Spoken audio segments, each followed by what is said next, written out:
Wow, I think this is the first video ever I'm doing unscripted. No outline, no nothing, because I have to put this out there. So you may be wondering, Megan, why are you uploading 2 videos this week? Because I didn't upload one last week, so you know, mental math here.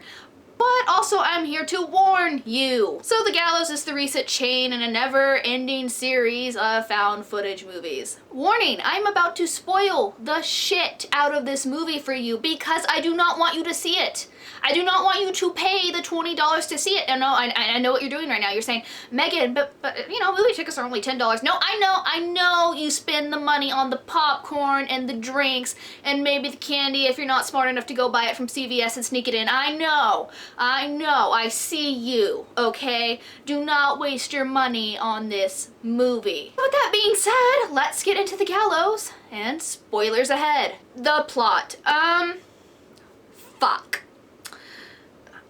Just fuck. So in 1993, a school put on a production of a play called The Gallows. It's a fake play, you know, we can't be dragging real plays into this mess. During the show, there's a hanging scene, but during this 1993 version of the play at this school, it goes wrong and a kid actually gets hanged, and this is my first problem with this movie.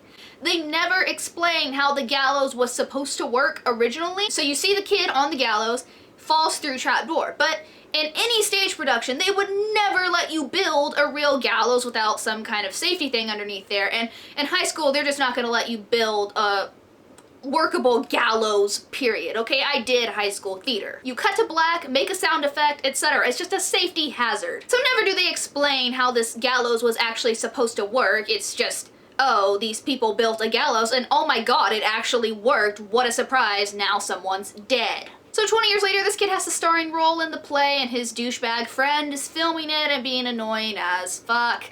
And so now we have to deal with an hour and a half of history repeating itself. They get stuck in the school at night and are haunted by the ghost of the kid that died in 1993. Characters. Okay, you know what? I'll give the movie credit on this one front. I think 3 out of 4 of like the main kids looked about high school age. I was like, oh, okay, they didn't cast.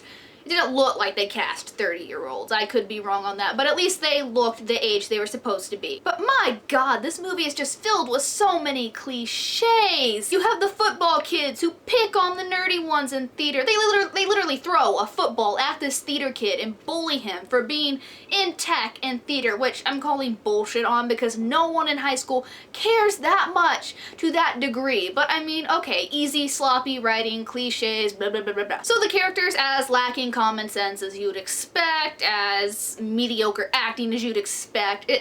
That's fine. That's not even my main issue with this film.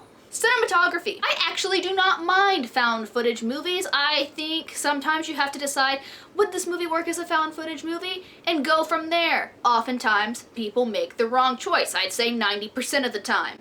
But it's because it's easy and cheap. But you'd think being as cheap as they were, you know, saying, oh, I'm just gonna, you know, film this handheld, you'd think they would spend the money they saved on special effects or better writers or something, but they don't. You want to go see some good found footage horror movies that are fun and silly but still kind of scary? Go see Cloverfield or go watch Wreck, okay?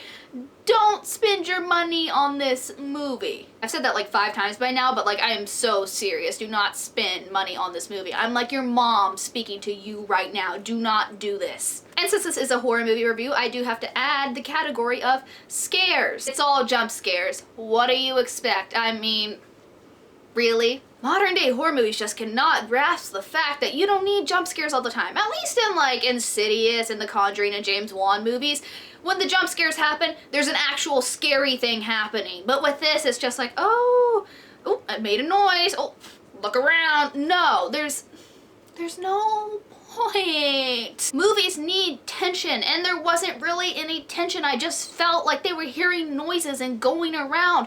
All you were doing is plugging your ears to see if you could hear the next jump scare. Representation. It's for straight white kids, but honestly that's the only demographic I would accept being the lead characters in a movie like this, just because from the sheer lack of common sense, I would hope that this would not be the start of the great LGBT or racial diversity in horror movies. Like, you know what? Fuck it. If straight white people want something, this is their thing. This is their thing right here. This is what they can have. They can have the Gallows. And yes, I do want more diversity in horror movies, but more specifically as, you know, the protagonists and, you know, the final girls or the final characters, you know, the heroes of the story, not, you know, oh, random dude gets killed off. Oh, random dude gets killed off. Oh, look, another minority killed off. No, that's not what I want. I actually, again, not plugging myself here, but I made a video on it called The Final Girl. Overall, this movie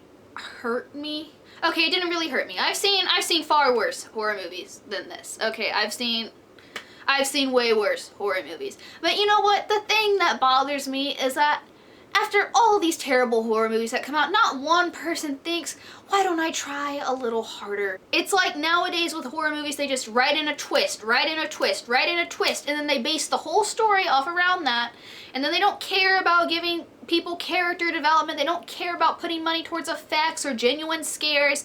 They just want you to feel the twist and then have your ears plugged the whole time because, oh no, a scary bird is gonna pop out, or oh no, someone's gonna knock on a door and you're gonna jump out of your seat. Maybe it's just me, but if I see a scary movie and pay the $20 food plus ticket to go see it, I want to go home that night cowering under the covers praying for my life. I want a movie that leaves an impression on me and makes me feel something besides or oh, it's over, yay. I'm not even gonna do the go see this movie if you like blah blah blah part, because no, I don't want you to see this movie.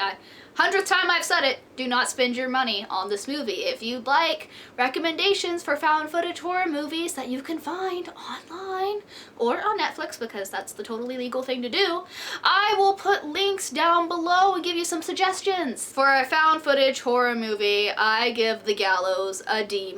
So you know the drill. If you want to go see my other links like my Twitter or my Tumblr, go down below. I also have trigger warnings for the movie just in case you can't resist and have to see this movie. You're welcome. As always, I'm the Feminist, and I'll see you next week.